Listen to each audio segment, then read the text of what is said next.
What do you get when you mix 80s style of high-end French fashion designer and small Japanese wheels? Well, you get the beautifully weird world of one of my favorite brands ever, AC Courreges, Courrèges.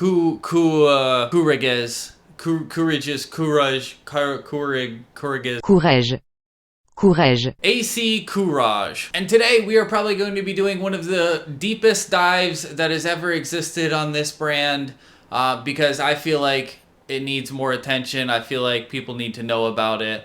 I've been posting about it for the past week looking for information. And there's still a ton of people that don't know about this brand. So sit back, relax. This is not great.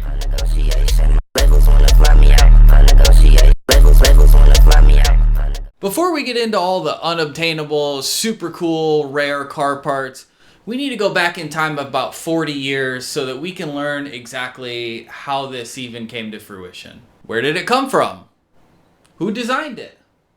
Why was it targeted for girls? In his early life, Andrés Courrèges, the man who started it all, went to school for engineering and actually flew in the Air Force for the French Army during World War II.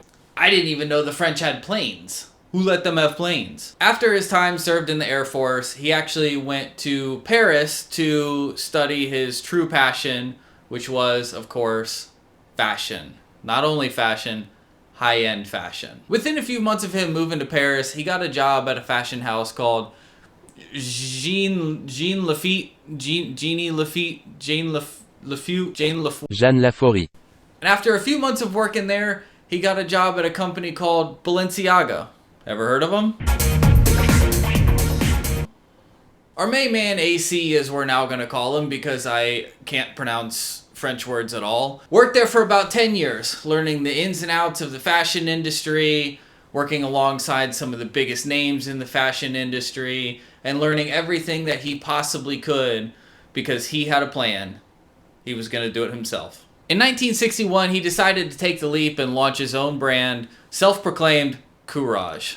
Taking what he had learned from Balenciaga and applying his own touch, Courrèges quickly became one of the most popular brands in the entire world, revolutionizing the fashion industry with futuristic, simple designs, and he was known for his unique design in women's boots, shoes, and pantsuits. He's also arguably credited for creating the first miniskirt. Shout out to you for that, bro. Now, why are we talking so much about women's clothes? Isn't this a car channel? We're getting there. Relax. I promise it's gonna come full circle. You just have to wait. After the successful launch of his self-named Courrèges, André actually took a few years off. There were a lot of other companies that had seen what he was doing, liked what he was doing, and started copying what he was doing. They were copying his pantsuit. They were copying his miniskirt, arguing that they were the first ones to create it, and they were blatantly ripping off some of his designs and selling them as their own. And not only did he not like the fact that people were copying his designs, but he was actually deeply insulted by how poor the designs were executed. He didn't like the quality, he didn't like the cut, he didn't like any of that.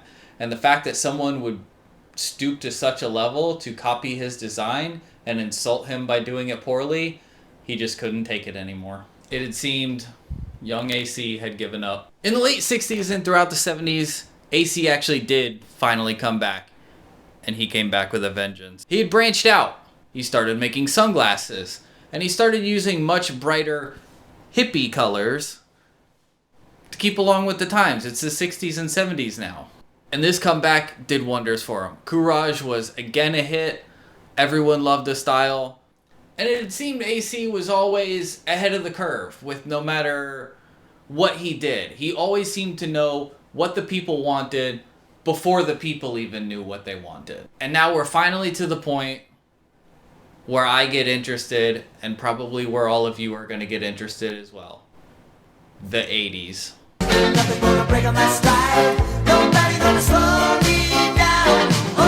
Now we're talking.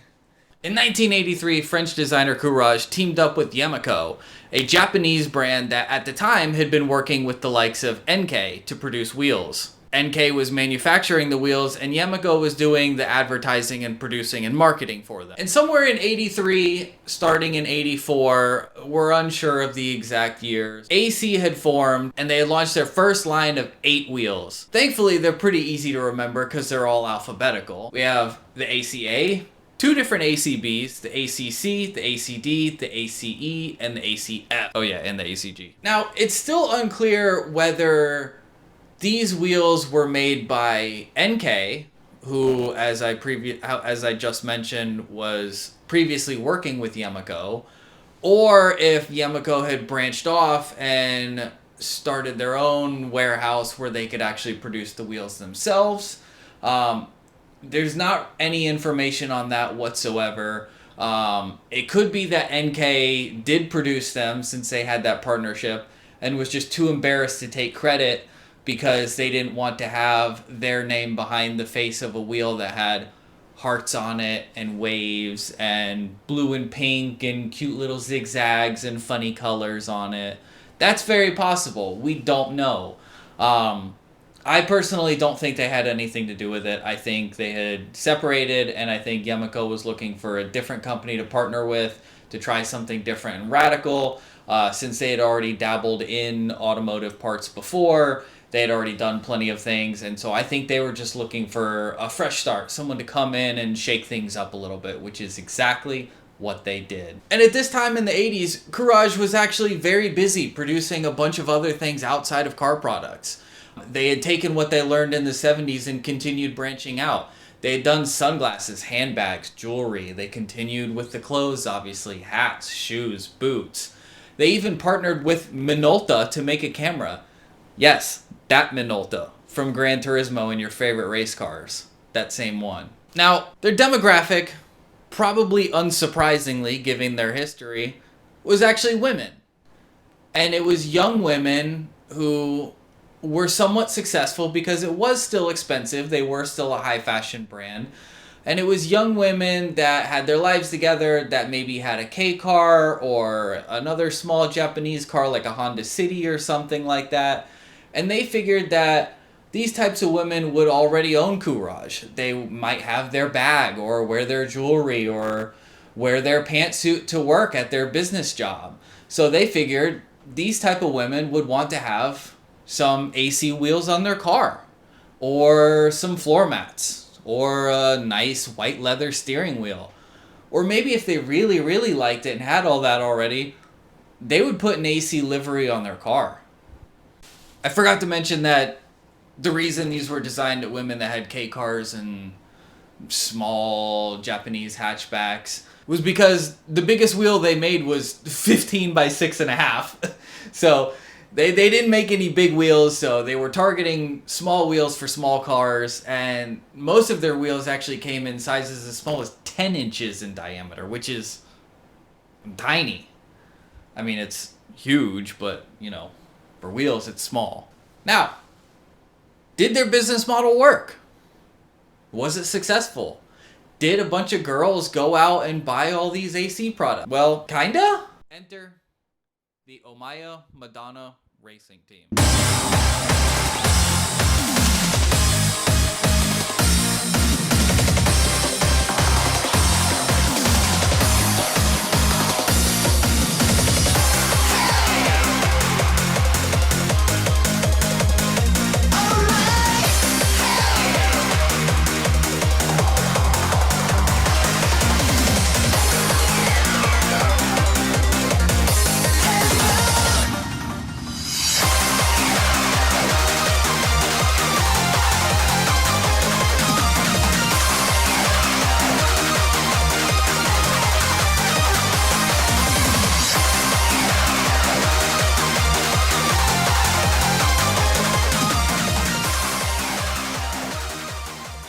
A team of 3 young girls who liked AC so much, they decided to not only match themselves, but their cars as well. By the time the trio had formed and decided to call themselves a racing team, they each had a Daihatsu Mira from the late 80s.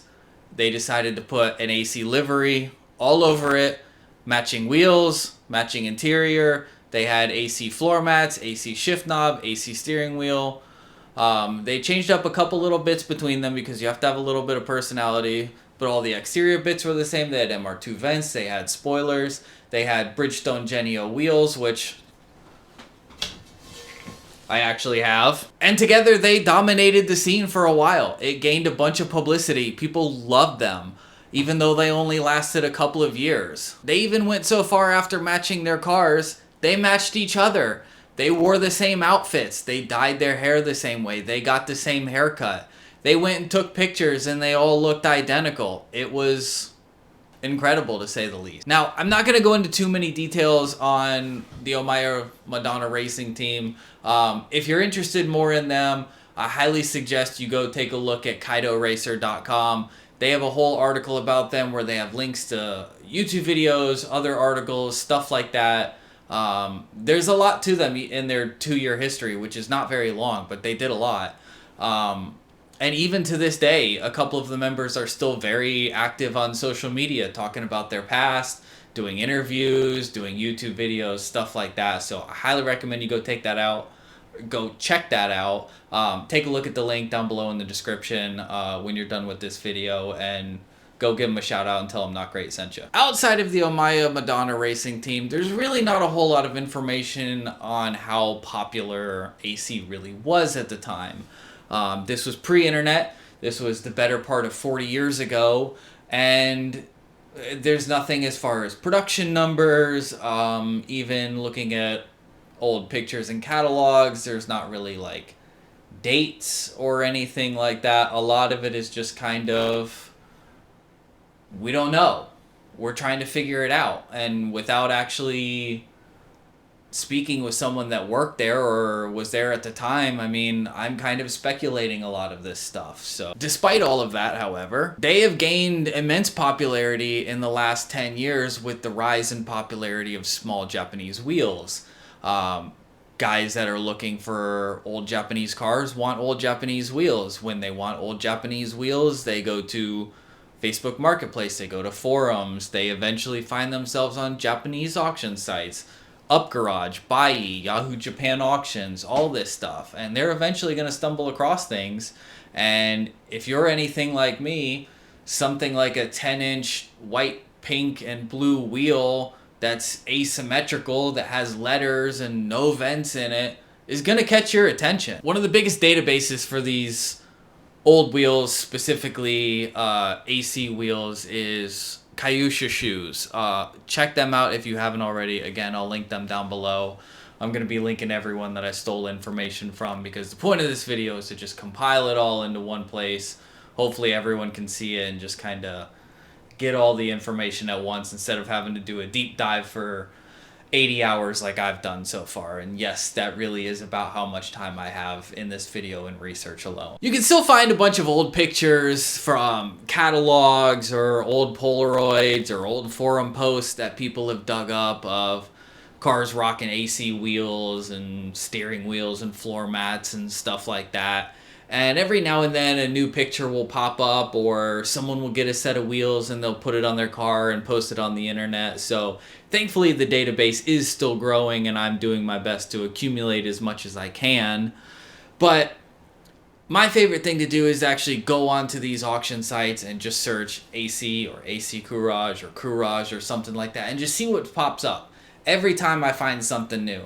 I actually found myself a set of floor mats that I didn't even know existed, and I have not been able to find outside of catalogs. I have found no history of these ever being sold ever before.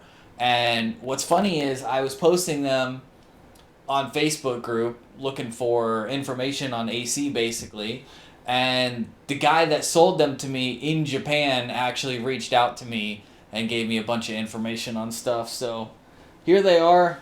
They are old and crusty, but they're super cool, and I probably have the only set in existence currently. There might be someone else out there that has one that I don't know about, but it's a pretty cool feeling to have when you've got something like that, I will say. I digressed quite a bit. Let's get back into it. Old catalogs are still floating around that have AC items in there. that were either in production or were going to go in production. It's really hard to say with a lot of these catalogs because a lot of times it'll just have a picture and like a phone number to call them to order. So you don't know if it was ever actually made or if it was just like an advertisement for something that was going to be produced. Again, it's one of those kind of gray areas where we really don't know. And there are a lot of products that are unaccounted for. There's, in addition to this set of floor mats, we found another one that a guy had just bought that was actually new old stock. They are completely brand new, even though they're 35, 40 years old. And there's actually been a lot of new old stock things popping up. So I don't know if there was an ex-worker that had taken home a bunch of stuff and kept in a warehouse and is finally deciding to get rid of it, or maybe some collector bought them all brand new and is finally trying to liquidate. But a lot of stuff that we once thought was unobtainable is now surfacing, which is pretty cool. But there's still like one set of floor mats that I've seen that's essentially unobtainable. No one knows if they actually exist. I've seen shoes that we're not sure if they exist.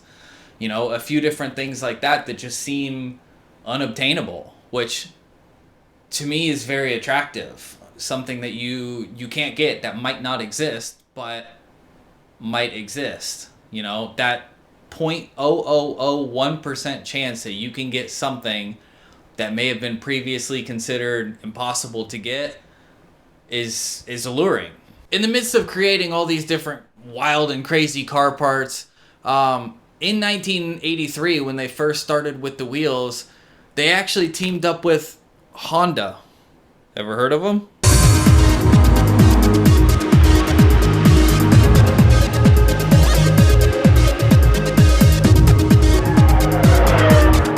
And with Honda, they actually wanted to come out with a new variation of their Honda Tact scooter. They wanted to have a Courrèges edition of the scooter. In my research, I've found that it came in 3 colors. A yellow, surprisingly, a pink, and a blue. It didn't seem to have the same like token white, blue, and pink color scheme like we've expected from AC. But you could definitely tell by looking at it that it was an AC branded scooter. And again, they came out with a bunch of accessories. There's pink baskets, pink grips, stickers, fairings, wheels, everything you could imagine on a scooter, you can get Courrèges. I find myself actually really wanting an old Honda scooter, whether it's I import a Tact or get the USDM equivalent here or just get something else. I find myself getting one and really wanting to just make it all white and put blue and pink stripes and seats and everything all over it. It's just something about that white, blue, and pink just makes me tingle. And in 1984, they actually teamed up with a French company for once, Puget, I think it's, to make a bicycle. And I'm not very interested in bicycles, so here's a picture of it. It's hard to say when exactly they stopped production of everything automotive, but it kind of seems like everything stopped in 86. So, like with a lot of things that he did, it only had a few-year run, and then he stopped for whatever reason. I couldn't find any reason as to why they stopped, but it seems around 86 they kind of stopped producing everything. It could have gone a little bit later. It could have gone 87, 88, but I know it didn't make it to the 90s. And it's another one of the mysteries of this company. Why did they stop? You know, again, we don't know how well they were doing. I mean, it could have been a giant flop for all we know. You know, the May Madonna team could have been one of the few teams to actually purchase any of these products. Who knows? This set of floor mats might be the only set that was ever sold, and that could be why they flopped. Or if they even flopped, I don't know. But it's safe to say that in that 3 years, they did at least have an impact on the car scene. With how revolutionary they've been throughout their entire history of the company, it's no stranger as to why after that we started seeing more asymmetrical wheels in different funky colors, shapes, big faces, dish, everything like that. We started seeing more flamboyant interior pieces, color schemes associated with the Hyso racers. a lot of things like that we could probably attribute to AC. A couple of decades later, Courrèges was bought and sold a few different times throughout the 2000s. It had changed hands quite a few times, all while just going back to the original simple high-end fashion design that they had done when they first started. And unfortunately, in 2016, our main man, AC, unfortunately passed away. He passed away at the age of 92, but he is certainly not going to be forgotten. And I think with his passing and his leave of ownership, I don't think we're ever going to see the radicality that we used to see from him. I think it's just going to be a pretty safe high-end fashion company from now on. I don't think we're ever going to see another scooter or funky set of wheels. Those days have long passed. But thankfully he can still live on in the secondhand market with people like me. Kayusha Shoes, Kayusha Vault, 80s Hero, a lot of these different companies or brands, whatever you want to call them, guys that have websites and social media pages that are out here doing the research, finding products, buying, selling, and helping spread the word of them. A lot of what you'll see available now on the secondhand market is going to be like the ACB wheels. Obviously a lot of fashion items, although you can find a surprising amount of vintage fashion items. I found a lot of 70s pieces and late 60s pieces as well. A lot of the Minolta cameras are available. They came in a few different colors too, just like the Honda motorcycle. They came in like a pink, blue, and a yellow. I've been seeing a lot of scooter parts pop up recently. Just like with the car parts, there were quite a few new old stock pieces. Like I found this really cool seat. I found a basket, a bunch of really cool stuff. I found myself a new old stock set of seat covers, which I'm actually kicking myself for not buying. But I have nothing to put them on, and I don't need to keep wasting money on more crap that I can't use. So I let it slide, and someone else gets to enjoy it. Anyway, I really hope you guys enjoyed this video. I really enjoyed making it. I love doing this like anal obsessive sort of research over something that most people don't even know exists, and a lot of people probably won't even care about. But I think it's cool, and my motto is, if I think it's cool, there's at least one other person out there in the world that's going to think it's cool as well. So hopefully some of you guys are out there. Hopefully you're watching this video. Hopefully you enjoyed it. If you want to see more of this, let me know down in the comments. Let me know another brand you want me to do, and I'll be happy to do it. So thank you all for watching. Hit that subscribe button, like, comment, favorite, share, tell your friend, tell your mom, and go buy my merch. Later.